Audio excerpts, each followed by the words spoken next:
Alors, ma quatrième erreur, c'est quoi? C'était en fait au niveau de mes pointes. Donc pareil, hein, autant j'ai négligé mon cuir chevelu, autant j'ai négligé mes pointes. Mais alors ça, c'était vraiment, c'était un blocage carrément, j'appellerais ça. Et j'ai vu qu'on est plusieurs à faire ça en fait. Donc les pointes, franchement, c'est trop important de les entretenir. Quand je dis entretenir, oui, il faut les hydrater, il faut les nourrir, mais surtout, il faut les tailler. Il faut les tailler régulièrement parce que les pointes fourchues, abîmées, c'est pas que pour les autres types de cheveux, c'est-à-dire les cheveux lisses, tout ça. Non, c'est aussi pour nous. Parce que de toute manière, un cheveu, c'est un cheveu. Donc, moi, pendant très longtemps, c'est-à-dire pendant toute la première année, voire un peu plus, j'ai refusé de couper mes pointes parce que je voulais absolument retenir la longueur que j'avais. Et en fait, je me suis rendu compte que ça servait à rien du tout parce que mes pointes, euh,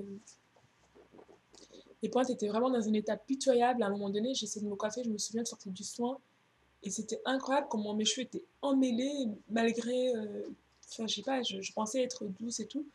Mais malgré ma délicatesse et tout, mes pointes refusaient quoi. Je veux dire, mes cheveux, ils voulaient rien entendre. Mes cheveux ils s'en foutaient, ils étaient fatigués, ils voulaient vraiment que je les coupe. Et donc, à un moment donné, j'ai pris les ciseaux, j'ai coupé et ça m'a fait un bien fou. Parce que, bon, voilà, les pointes sont toutes lisses. Après, le cheveu paraît plus épais, plus vigoureux. Par contre, ce que j'avais pas compris encore, enfin, ce que j'ai refusé de faire malgré que j'ai coupé mes pointes à ce moment-là, c'est que j'ai refusé, je me suis rendu compte avec les années qui passaient, j'essayais quand même d'espacer le maximum, le maximum, le maximum. Tout ça, toujours pour la même raison, parce que je voulais pas perdre de la longueur en fait. Alors, je suis pas quelqu'un, je veux pas avoir les cheveux forcément jusqu'aux fesses, hein, c'est pas ça, mais je veux quand même atteindre une longueur qui me satisfasse. Donc, c'est ni long ni court, mais c'est une longueur avec laquelle je suis à l'aise en fait, tout simplement. Et en fait, franchement, ne pas couper les pointes, je crois que c'est l'une des. Avec le cuir chevelu, enfin l'abandon du cuir chevelu, c'est l'une des pires choses que j'ai fait à mes cheveux parce que, en fait, sans m'en rendre compte, ça freinait carrément. Ça freinait l'ensemble de. Enfin, en fait, ça freinait toute la santé de mes cheveux, quoi. Parce que j'avais pas tellement de fourre, mais j'avais des nœuds. Des nœuds, vous savez, les nœuds uniques là, à la fin du cheveu. Et en fait, ces nœuds-là, ils faisaient que mes cheveux cassaient en permanence. C'est-à-dire tous les jours, je retrouvais des petits bouts de cheveux dans le lavabo, même si je mettais pas vraiment le peigne, enfin c'était pas bon quoi, c'était pas normal et je m'étais tellement habituée à ça que je me disais ah bon c'est ma petite perte journalière, mais en fait c'est totalement faux. Du coup mes cheveux se sont affinés, mes pointes ça se voyait qu'ils étaient pas en bonne santé, c'était vraiment nocif. Et là dernièrement j'ai repris, donc ça fait un an que j'ai repris sérieusement le soin de mes pointes, donc là je les coupe quand je vois qu'ils en ont besoin. Et pour moi, c'est à peu près tous les 6 mois. Donc, je ne vous dirai pas de couper vos pointes, de les tailler tous les temps de temps, parce que ça dépend vraiment de chacun, de chacune. Ça dépend comment vous traitez vos cheveux, ça dépend de l'état de vos cheveux, ça dépend des besoins de vos cheveux. Je vous dirais tout simplement d'être à leur écoute. Et quand vous voyez qu'il faut les tailler, franchement, ne retardez pas comme moi, ne dites pas ah là là, je vais encore gagner 3 centimètres et après je couperai. Non, c'est. En fait, c'est un truc absurde encore. C'est vraiment quelque chose qui.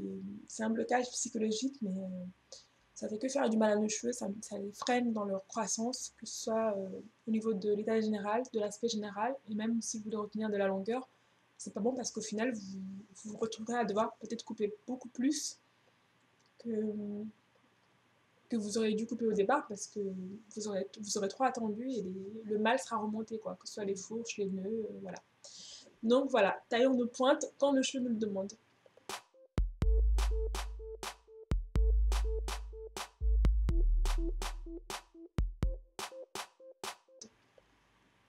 Alors l'autre erreur qui va un petit peu avec aussi, ou je crois que c'est la sixième erreur, pardon. Donc l'autre erreur, je crois que c'est la sixième erreur, c'est une erreur aussi que j'ai faite au tout début. En fait, c'était par rapport à l'utilisation du peigne. Donc moi, je pensais, au tout début, je pensais que c'était vraiment impossible de démêler mes cheveux sans le peigne. Alors non seulement j'utilisais le peigne tout le temps, mais enfin le peigne en fait c'est pas mauvais, c'est juste l'utilisation qu'on en fait. Donc moi je l'utilisais vraiment vraiment très mal. C'est-à-dire que tous les matins, en plus de ne pas apporter d'eau à mes cheveux, c'est-à-dire sur cheveux secs, je prenais mon peigne et j'essayais de démêler mes nattes en fait. Je démêlais mes cheveux tous les jours pendant plusieurs mois, j'ai démêlé mes cheveux tous les jours sur cheveux secs avec le peigne. Donc je vous raconte pas la catastrophe, franchement j'avais tout le temps des cheveux dans mon lavabo et je m'étais encore habituée, je pensais que c'était normal alors que c'était totalement anormal, je veux dire, ça a vraiment, vraiment, vraiment cassé mes cheveux. Et c'est vraiment dommage parce que c'est vraiment une erreur très bête, mais franchement, je vous conseille de pas du tout faire ça, évidemment, hein. Hydratez vos cheveux. Et franchement, le peigne, je dirais pas que c'est quelque chose d'indispensable pour se coiffer quand on a les cheveux crépus. C'est utile pour moi pour quand on fait des traçages et des démêlages en profondeur de temps en temps, mais il est vraiment inutile de vouloir démêler ses cheveux. En fait, c'était encore des mécanismes que j'avais de quand j'avais les cheveux défrisés, parce que je ne me rendais pas compte. Je me disais, ah bah tiens, faut que je démêle mes cheveux, donc automatiquement, démêlage était peigne, quoi. Donc, et surtout à sec, enfin, c'était vraiment. C'est une combinaison d'erreurs, ça c'est même pas une erreur en fait, c'est un concentré d'erreurs. Donc, donc vraiment, je vous décommande, enfin je vous recommande pas du tout de faire ça parce que franchement, ça engrange que de la casse, c'est pas bon du tout. Puis du stress et de la frustration aussi parce que vous voyez vos cheveux cassés et puis vous. Enfin, c'est bête quoi, c'est vraiment un truc bête à ne pas faire.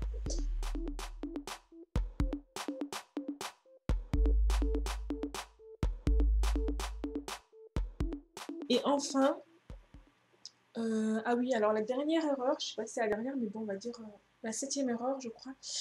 Donc en fait, c'est au niveau de mes accessoires de, de routine de nuit. Donc pendant longtemps, j'ai dormi en fait en mettant ce genre de choses sur ma tête. Donc c'est un collant tout simplement, c'est les collants qu'on achète dans le commerce. En fait, j'en ai acheté que pour mettre sur mes cheveux. Alors, ce que j'avais trouvé comme avantage sur ces collants, c'est qu'en fait, quand on les met déjà, ça englobe bien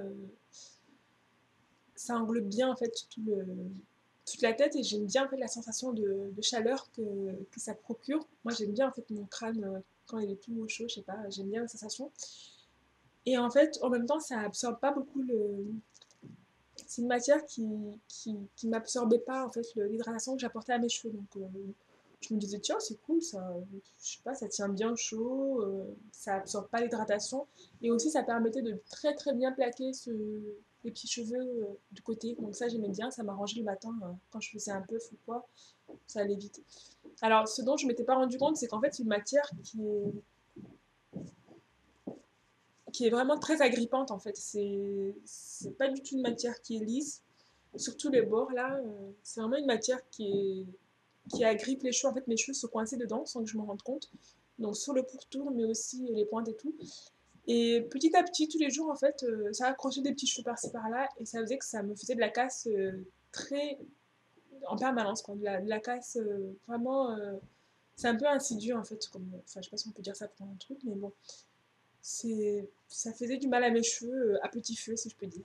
Donc quand je me suis rendu compte évidemment, bon, bah, j'ai arrêté et donc j'ai opté pour tout simplement bah, les foulards en satin que tout le monde a, ce genre de bonnet ou ce genre de foulard. Et par-dessus, si je veux avoir chaud, bah, je rajoute un autre foulard, peu importe la matière parce que c'est au-dessus. Mais franchement, voilà, si vous utilisez encore les collants, les pâtes collantes, ce genre de choses pour dormir, moi franchement je vous déconseille parce que je me suis rendu compte que vraiment, ah, c'est pas des choses flagrantes, hein, mais ça abîme vraiment, ça abîme les cheveux. Franchement, ça accroche.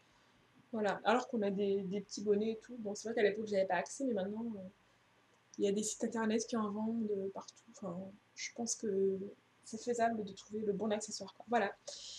Donc, la vidéo est déjà assez longue. Je vais m'arrêter là. En tout cas, ce sont les erreurs en fait que j'ai faites et et que je trouve vraiment qui ont nui à mon parcours. Donc je les partage pour que si vous aussi vous faites les mêmes choses ou que vous êtes passé par le même stade, que vous puissiez vraiment corriger ça. Et même si vous vous dites ah non bah non moi ça fonctionne bien sur moi, je vais continuer. Moi, je vous conseille quand même de remettre en question la chose parce que pendant longtemps aussi j'ai bien vu en fait les témoignages des uns et des autres qui parlaient sur YouTube ou dans les blogs. Ah bah oui moi je fais comme ça, alors je mets le bonnet en septembre, je clarifie mon cuir chevelu, je coupe mes pointes. Mais malgré ça, malgré en fait l'information, j'étais persuadée que ce que je faisais était le plus adapté sur moi. Donc c'est simplement pour dire, cette vidéo c'est pour dire vraiment, des fois on peut être un petit peu obstiné à faire une chose parce qu'on est persuadé que ça fonctionne, mais il n'est pas mauvais, franchement il est bon aussi de se remettre des fois en question, de se dire vraiment, de réévaluer objectivement est-ce que vraiment c'est bon en fait? Est-ce que c'est bon ce que je fais pour moi? Même si ça me convient parce que, je sais pas moi, ça m'arrange de faire ça comme si, ou que tout simplement on est pris dans sa routine, on est pris dans ses habitudes, on aime bien faire les choses comme on a pris d'habitude, mais voilà, simplement pour vous inciter en fait à réévaluer aussi parfois certains gestes, certaines méthodes et certaines habitudes.